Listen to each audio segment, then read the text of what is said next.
Hello, പാവക്ക കൊണ്ട് നല്ല ടേസ്റ്റിൽ ഒരു പുളിങ്കറി ഉണ്ടാക്കിയാലോ? ഇതെങ്ങനെ ഉണ്ടാക്കാൻ നോക്കാം. അതിന് വേണ്ടിയിട്ട് ആദ്യം 2 പാവക്ക എടുത്തിട്ടുണ്ട്. ഇത് ചെറിയ കഷ്ണങ്ങളാക്കിയിട്ട് മുറിച്ചെടുക്കുക.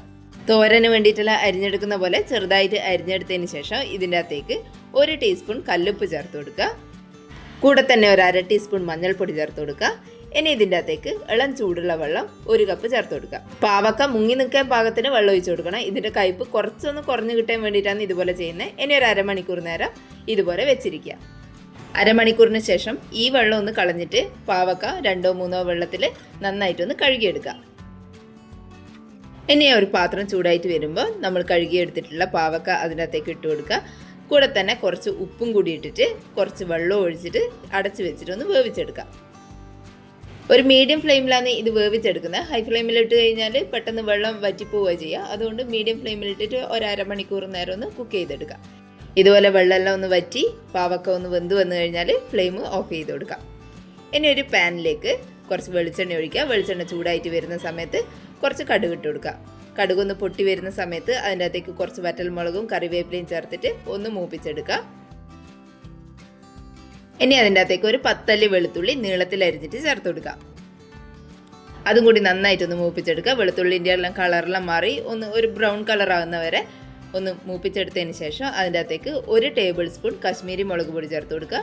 3 ടേബിൾ സ്പൂൺ മല്ലിപ്പൊടി ചേർത്ത് കൊടുക്കുക. കൂടെ തന്നെ 1/2 ടീസ്പൂൺ മഞ്ഞൾപ്പൊടിയും കൂടി ചേർത്ത് കൊടുക്കുക. ഇനി ഈ പൊടികളിലോ ഒന്ന് മൂപ്പിച്ചെടുക്കുക.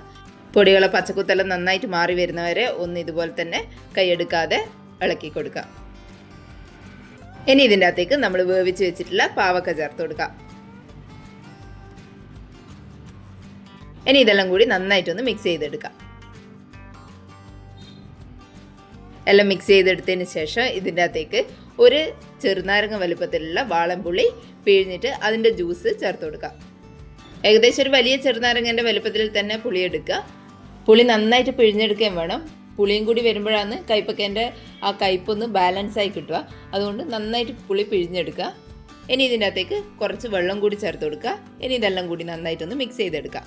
എന്നിട്ട് ഹൈ ഫ്ലെയിമിൽ വെച്ചിട്ട് ഇതൊന്ന് തിളയ്ക്കാൻ വേണ്ടിയിട്ട് വെക്കുക. നന്നായിട്ട് തിളച്ച് വരുന്ന സമയത്ത് ഇതിൻ്റെ അകത്തേക്ക് ഒരു കട്ട ശർക്കര പൊടിച്ചിട്ട് അതും കൂടി ഇതിൻ്റെ അകത്തേക്ക് ചേർത്ത് കൊടുക്കുക.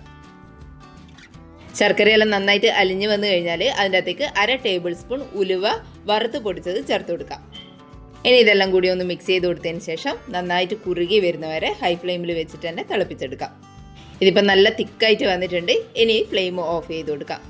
നന്നായിട്ട് ചൂടാറിയതിന് ശേഷം ഒരു ഗ്ലാസ് ജാറിലെല്ലാം ഒഴിച്ച് വെച്ച് കഴിഞ്ഞാൽ ഒരു 2-3 ദിവസത്തേക്കെല്ലാം നമുക്ക് സൂക്ഷിച്ച് വെക്കാൻ പറ്റും. നല്ല ടേസ്റ്റാണ്, അധികം കയ്പുമില്ല, കുട്ടികൾക്ക് വരെ ഇഷ്ടമാവും. എല്ലാവരും ഒന്ന് ഉണ്ടാക്കി നോക്കണേ. വീഡിയോ കണ്ടിട്ട് ഇഷ്ടപ്പെട്ടിട്ടുണ്ടെങ്കിൽ ഒന്ന് ലൈക്ക് ചെയ്ത് സബ്സ്ക്രൈബ് ചെയ്യണേ. താങ്ക്